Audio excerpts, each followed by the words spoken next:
വിജിത്ത് വരുമ്പോൾ മുന്നിലെ ഹാളിൽ തന്നെ ഇരിപ്പുണ്ടായിരുന്നു രാഘവേന്ദ്രയും കല്യാണിയും വിജയദേവും. അവൻ അവരെ കണ്ടെങ്കിലും കാണാത്തതുപോലെ അകത്തേക്ക് കയറി പോകാൻ രാഘവേന്ദ്ര പിന്നിൽ നിന്നും അവനെ വിളിച്ചു. ഒന്ന് നിന്നേ, ഇപ്പൊ മനസ്സിലായി കാണുമല്ലോ നിന്റെ തന്ത ശരിക്കും ആരാണെന്ന്. ഒരു പുച്ഛത്തോടെ വിജിത്തിനെ നോക്കി അത് പറയുമ്പോൾ അവനിലെ ദേഷ്യം നിയന്ത്രിച്ചുകൊണ്ടൊന്നും മിണ്ടാതെ തന്നെ നിന്നു. എന്തേ, നിന്റെ നാവിറങ്ങി പോയോ? രാവിലെ ഇതിലും വലിയ നാവായിരുന്നല്ലോ നിനക്ക് എന്നോട് ദേ ഇവളോടൊക്കെ കയർത്ത് സംസാരിക്കാൻ. അയാൾ പറഞ്ഞതും കല്യാണി അവർക്കടുത്തേക്ക് വന്നു നിന്നുകൊണ്ട് പറഞ്ഞു. അതെങ്ങനെ ഏട്ടാ, രാവിലെ വരെ അവൻ അറിയില്ലായിരുന്നല്ലോ തന്തയില്ലാത്തവനായിരുന്നു ഇവനെന്ന്. ഇപ്പോഴല്ലേ എല്ലാം അറിഞ്ഞത്. അറിഞ്ഞപ്പോൾ അവൻ്റെ നാക്കിറങ്ങി പോയിട്ടുണ്ടാവും.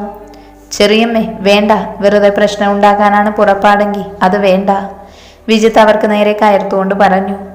ഓ, അപ്പൊ നിന്റെ നാക്കിനൊരു കുഴപ്പമില്ലായിരുന്നു അല്ലേ? കല്യാണി പുച്ഛത്തിൽ അവനെ നോക്കി പറഞ്ഞു. ഇവന്റെ നാക്ക് അത്ര പെട്ടെന്ന് ഇറങ്ങില്ല. കാരണം ഇവന്റെ തന്ത എന്ന് പറയുന്നവനൊരു പരമ ചെറ്റയായിരുന്നില്ലേ? ആ ചെറ്റയ്ക്കുണ്ടായവന് അങ്ങനെയാവൂ. എടോ, തന്നെ ഞാൻ കൊല്ലുമെടാ.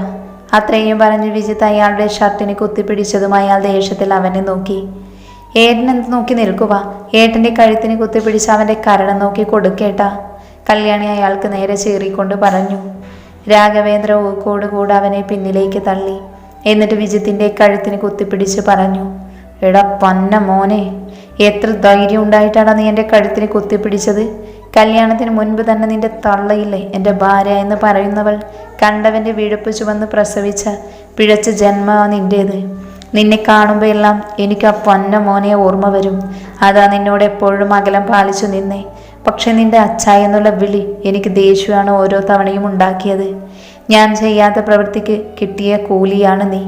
ഇത്രയും കാലമെല്ലാം സഹിച്ചു, പക്ഷെ ഇനി പറ്റില്ല. എനിക്കുള്ളത് ഒരേ ഒരു മോള, അവിടെ നീയാണ് അധികപ്പറ്റ്. എനിക്ക് അവകാശപ്പെട്ട പലതിനും നിനക്ക് അവകാശം തരാനാവില്ല. അതിനല്ല നിന്റെ തള്ളയോടൊപ്പം ഇത്രയും കാലം ജീവിച്ചത് തന്നെ. മതി, ഇനി എൻ്റെ അമ്മയെ പറ്റി എന്തെങ്കിലും പറഞ്ഞ നിങ്ങളുടെ ഈ വൃത്തികെട്ട നാക്ക് ഞാൻ പിഴുതെടുക്കും. എങ്കിൽ നീ ചെയ്യടാ, നീ എന്നെ എന്തുണ്ടാക്കുമെന്ന് എനിക്ക് കാണണം. അത്രയും പറഞ്ഞ് വിജിത്തിന്റെ കഴുത്തിന് ശക്തിയായി കുത്തിപ്പിടിച്ച് അവന്റെ കവിളിൽ ആഞ്ഞടിക്കാൻ ആഞ്ഞതും അതിനു മുന്നേ തന്നെ രാഘവേന്ദ്രയുടെ കരങ്ങളിൽ പിടി വീണിരുന്നു. അയാൾ തൻ്റെ കരങ്ങളിൽ മുറുകിയ ബലിഷ്ഠമായ കരങ്ങളിൽ നിന്നും ആ കരങ്ങൾ പിടിച്ച ആളിലേക്ക് നോക്കി. അവിടെ ദേഷ്യം കൊണ്ട് വിറച്ചു നിൽക്കുകയായിരുന്നു ബദ്രി. ബദ്രിയെ കണ്ടതും അയാൾ വിജിത്തിനെ പിടിച്ച് പിടിവിട്ടുകൊണ്ട് ബദ്രിയെ നോക്കി. താൻ എന്താ പറഞ്ഞേ? ഇവനിട്ട് ഉണ്ടാക്കുമെന്നോ? എന്ന് ഞാനിവിടെ നിൽക്കാം. എൻ്റെ മുന്നിൽ വെച്ച് ഇവൻ്റെ രോമത്തിലെങ്കിലും താനൊന്ന് തൊട്ടു നോക്ക്, അപ്പോൾ അറിയാം ഈ ബദ്രി ആരെന്ന്. ബദ്രി, നീ ഇതിൽ ഇടപെടേണ്ട, ഇതെൻ്റെ കുടുംബ പ്രശ്നമാണ്. ഓഹോ, ഇപ്പോൾ അങ്ങനെയായോ? നിങ്ങളുടെ കുടുംബ പ്രശ്നമായിരുന്നു എന്ന് ഞാൻ അറിഞ്ഞില്ല കേട്ടോ. പിന്നെ നിങ്ങൾ പറഞ്ഞില്ലേ കുടുംബ പ്രശ്നമെന്ന്. എപ്പോഴാണ് ഇവനെ നിങ്ങളിൽ ഒരാളായി നിങ്ങൾ അംഗീകരിച്ചത്? ഇപ്പോഴോ? എടോ രാഘവേന്ദ്ര പന്ന മോനെ. എടാ, നീ എന്തെന്നെ വിളിച്ചേ? നിന്നെ ഉണ്ടല്ലോ. അത്രയും പറഞ്ഞ അയാൾ ബദ്രിക്ക് നേരെ അലറിയതും ബദ്രി അയാളെ നോക്കി പറഞ്ഞു. എന്തേ, കേട്ടില്ലേ രാഘവേന്ദ്ര? ഇത്ര നാളും നിങ്ങൾ ഈ നാവ് കൊണ്ട് അങ്കിൾ എന്ന് വിളിച്ചില്ലേ? അതിനെനിക്ക് എന്നോട് തന്നെ അറപ്പ് തോന്നുന്നു. എന്ന് നിങ്ങൾ ഇവനെ വേദനിപ്പിച്ചോ, അന്ന് എൻ്റെ മനസ്സിലുണ്ടായിരുന്ന നിങ്ങൾക്കുള്ള അല്പസ്ഥാനം പോലും ഇല്ലാതെയായി. എൻ്റെ അച്ഛൻ എൻ്റെ ലക്ഷ്മി അമ്മയെ നിങ്ങളെ ഏൽപ്പിച്ചപ്പോൾ പൊന്നുപോലെ നോക്കണമെന്നാ പറഞ്ഞ് ഏൽപ്പിച്ചത്.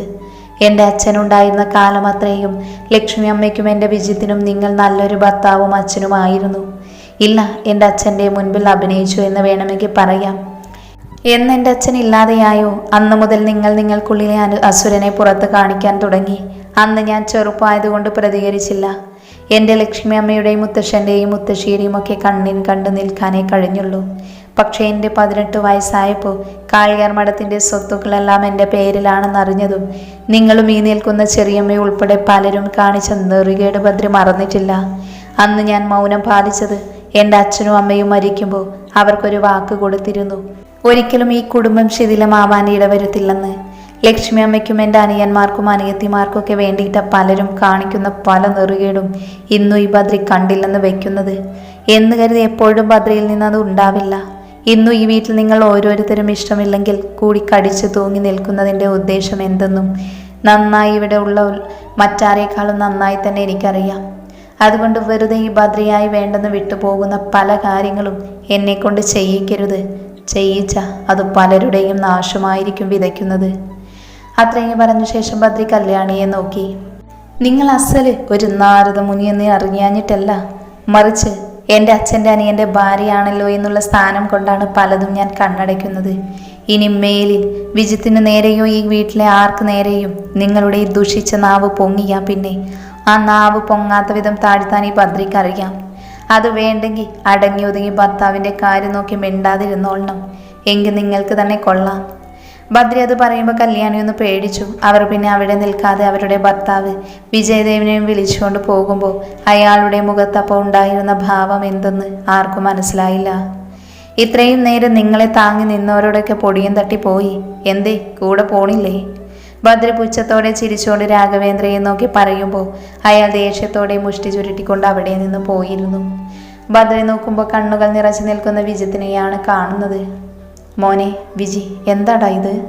ഏട്ടാ എനിക്ക് അയ്യേ എൻ്റെ വിജി, ഇത്രയും ഉണ്ടായിരുന്നുള്ളൂ? കുറച്ചു മുന്നേ അയാളോട് കാണിച്ച ആ വീറും വാശിയുള്ള എൻ്റെ വിജി എവിടെ പോയി? ഞാൻ അധികം പറ്റായി ഏട്ടാ.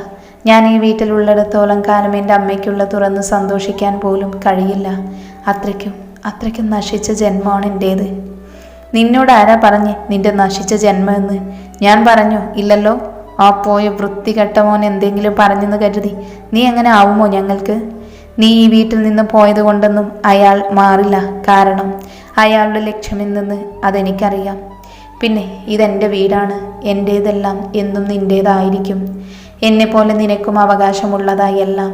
അതുകൊണ്ട് ആരെങ്കിലും എന്തെങ്കിലും പറഞ്ഞ് ഇതുപോലെ സാഡാവാതെ കുറച്ചു മുന്നേ നിന്നെ പോലെ തൻ്റെ ഇടമുള്ള വിജിയെ തന്നെ പ്രതികരിക്കണം. എന്തിനും ഏതിനും ഈ ഏട്ടൻ എപ്പോഴും കൂടെ ഉണ്ടായിരിക്കും. അത്രയും പറഞ്ഞു ഭദ്രി അവനെ ചേർത്തു നിർത്തി പുണരുമ്പോൾ അവനും തൻ്റെ ഏട്ടനെ ചേർത്തു നിർത്തി പുൽകി. മാറി നിന്ന് ഇതെല്ലാം കണ്ട കണ്ണുകളിൽ പകയാളിക്കത്തി. മുന്നിലിരിക്കുന്ന ആഹാരം കഴിക്കാതെ അലസമായിരിക്കുന്ന പ്രിയങ്കയെ പ്രണവ് തല ഉയർത്തി നോക്കി. പ്രിയ, നീ എന്താ ആഹാരം കഴിക്കാതെ ഇങ്ങനെ ഇരിക്കുന്നേ? എനിക്കെന്തോ വിശപ്പ് തോന്നുന്നില്ല ഏട്ടാ. എന്തു പറ്റി? എന്തേലും വയ്യായികയുണ്ടോ മോൾക്ക്? അത്രയും പറഞ്ഞ ആദിയോടെ വന്ന് അവളുടെ നെറ്റിയിൽ കരങ്ങൾ തൊട്ട് നോക്കുന്ന തൻ്റെ ഏട്ടനെ തന്നെ അവൾ കണ്ണ് ചിമ്മാതെ നോക്കി നിന്നു. ചൂടൊന്നും തോന്നുന്നില്ല. പിന്നെ എന്തു പറ്റി പെട്ടെന്ന് തലവേദനിക്കാൻ? ഇന്ന് ഹോസ്പിറ്റൽ നിറയെ ജോലി ഉണ്ടായിരുന്നു ഏട്ടാ, അതിൻ്റെ ഈ തലവേദന. തൽക്കാലം മെഡിസിൻ കഴിച്ച് കിടക്കാൻ നോക്ക്. വയ്യെങ്കിൽ നാളെ മോള് പോകണ്ട ഹോസ്പിറ്റലിൽ. നാളെ രാവിലെ ലീവ് വിളിച്ച് പറയാം. സാരമില്ല ഏട്ടാ, ഒന്ന് ഉറങ്ങി എണീക്കുമ്പോൾ മാറിക്കോളും. അത്രയും പറഞ്ഞ് അവിടെ നിന്നും എഴുന്നേൽക്കാൻ പോയ പ്രിയങ്കയുടെ കയ്യിൽ പിടിച്ചുകൊണ്ട് പ്രണവ് പറഞ്ഞു, എനിക്ക് ഈ ലോകത്ത് സ്വന്തമെന്ന് പറയാൻ നീ മാത്രമേ ഉള്ളൂ. നിന്റെ കണ്ണൊന്ന് നിറഞ്ഞ അത് ഏട്ടന് സഹിക്കില്ല. നിന്റെ ഇപ്പോഴത്തെ പ്രശ്നം തലവേദന മാത്രമെന്ന് തന്നെ ഏട്ടൻ വിശ്വസിക്കുക. അത്രയും പറഞ്ഞവൻ പോകുമ്പോൾ പ്രിയങ്കയുടെ കണ്ണുകൾ തോരാതെ പെയ്തിരുന്നു. ഒരു ഭാഗത്ത് തന്നെ ഒരുപാട് സ്നേഹിക്കുന്ന ഏട്ടൻ, തൻ്റെ ഏതാഗ്രഹവും സാധിച്ചു തരാൻ കഴിയുന്നയാള്. മറുഭാഗത്ത് തൻ്റെ പ്രണയം. ഇന്നുവരെ ഏട്ടനോടൊന്നും മറച്ചു വെച്ചിട്ടില്ല. വിജിത്തിനോട് തോന്നിയ പ്രണയമല്ലാതെ പലവട്ടം ഏട്ടനോട് പറയണമെന്ന് കരുതിയതാ. താൻ പറഞ്ഞാൽ അത് നടത്തി തരുമെന്നും അറിയാം. പക്ഷേ വിജിത്ത് തന്നെ സ്നേഹിക്കുന്നെന്ന് ഇപ്പോഴും അറിയില്ല. സ്നേഹമെന്ന് പറയുന്നത് പിടിച്ചു വാങ്ങേണ്ടതല്ലല്ലോ, അറിഞ്ഞു സ്നേഹത്തോടെ കൊടുക്കേണ്ടതല്ലേ. അത് വിജിത്തിന് തന്നോടില്ലെന്നറിഞ്ഞാൽ തന്നെ പോലെ തകരുന്നത് ഏട്ടനും കൂടെയാ.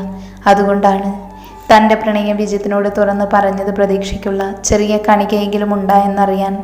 പക്ഷേ വിജിത്തിൻ്റെ മൗനം തന്നെ കൊല്ലാതെ കൊല്ലുന്നത് പോലെ മനസ്സിലെ ചിന്തകൾ കാടുകയറുന്നതിനോടൊപ്പം തന്നിലെ കണ്ണുനീരിനെയും നിയന്ത്രിക്കാൻ കഴിയുന്നില്ലെന്ന് കണ്ടതും പ്രിയങ്ക കൈ കഴുകി നേരെ റൂമിലേക്ക് പോയി വാതിലടച്ച് ബെഡിലേക്ക് മുഖം പൂഴ്ത്തി വെച്ചു.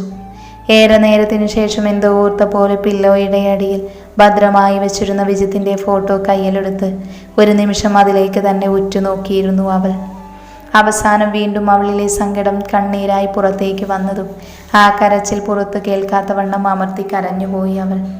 ഗ്ലോറിയും വെങ്കിയും നിരഞ്ജനയും നീരവും കൂടി രാത്രിയിൽ മദ്യലഹരിയിൽ ഇരിക്കുമ്പോഴാണ് അവർക്ക് മുൻപിലായി ഒരു രൂപം നിൽക്കുന്നതായി തോന്നിയത്. അവർ ഒരുമിച്ച് മുന്നിലേക്ക് നോക്കുമ്പോൾ കണ്ടു ദേഷ്യത്തിൽ നിൽക്കുന്ന ക്രിസ്റ്റിയെ.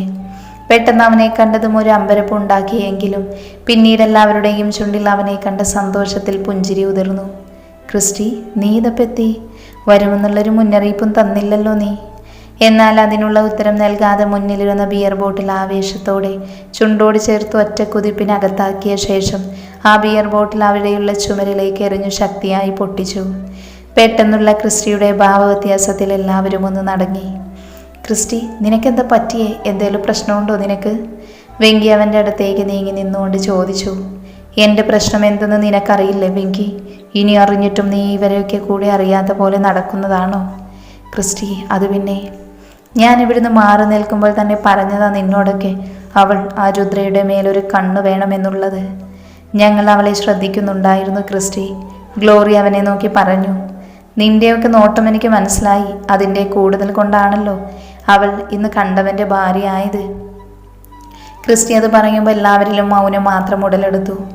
എന്തേ നാവിറങ്ങിപ്പോയി എല്ലാവരുടെയും? നിനക്കൊക്കെ അറിയാവുന്ന കാര്യമാ അവൾ എനിക്ക് എത്ര ഇമ്പോർട്ടൻ്റ് ആണെന്ന് അറിഞ്ഞിട്ടും നീയൊക്കെ കൂടെ കൊണ്ട് തൊലച്ചില്ലേ എല്ലാം. ക്രിസ്റ്റി, നീ പറയുന്നത് കേട്ട ഞങ്ങൾ അവളെ ആ രുദ്രയെ ബദ്രി കെട്ടാൻ കാരണമെന്ന് തോന്നുമല്ലോ. ഞാൻ അങ്ങനെ പറഞ്ഞില്ല. പക്ഷെ നീയൊക്കെ ഇവിടെ ഉണ്ടായിരുന്ന സ്ഥിതിക്ക് അങ്ങനെയൊന്നും സംഭവിക്കാതെ തടുക്കാൻ കഴിയുമായിരുന്നു. എന്നിട്ട് ചെയ്തോ? ഇല്ലല്ലോ. എൻ്റെ ക്രിസ്റ്റി, ആ പെണ്ണ് പോണെങ്കിൽ പോട്ടെ. നിനക്കൊരിക്കലും ചേരില്ല അവൾ. അങ്ങനെയുള്ളപ്പോൾ അവളെ വിട്ടിട്ട് നിനക്ക് ചേരുന്ന ഒരാളെ നോക്കുന്നതല്ലേ നല്ലത്. നിരഞ്ജന അവനെ നോക്കി അത് പറഞ്ഞതും തന്നെ ക്രിസ്റ്റി അവൾക്കടുത്തേക്ക് വന്ന് അവളുടെ ചുണ്ടിൽ അമർത്തി ഞെരിച്ചുകൊണ്ട് കരങ്ങളെടുത്തു. ഒരു നിമിഷം അവൻ ചെയ്തതോർത്ത് എല്ലാവരും സ്തംഭിച്ചു നിന്നു. ക്രിസ്റ്റി അവളുടെ ചുണ്ടിൽ നിന്ന് തൻ്റെ കൈവിരൽ പതിഞ്ഞ ലിപ്സ്റ്റിക്ക് അവർക്ക് നേരെ കാണിച്ചുകൊണ്ട് പറഞ്ഞു. ദേ, ഇതൊക്കെ വാരിപ്പൂശിയാൽ സൗന്ദര്യമില്ലാത്തവളും ലോകസുന്ദരിയാവും. പക്ഷേ അവൾ അങ്ങനെയല്ല. ഒരു ചമയങ്ങളുമില്ലാതെ തന്നെ തൻ്റെ സൗന്ദര്യം ആര് കണ്ടാലും ഒരു കുഴപ്പമില്ല എന്നുള്ള രീതിയിൽ അവൾ എങ്ങനെയാണോ അതുപോലെ തന്നെ അന്നും ഇന്നും നിൽക്കുന്നു.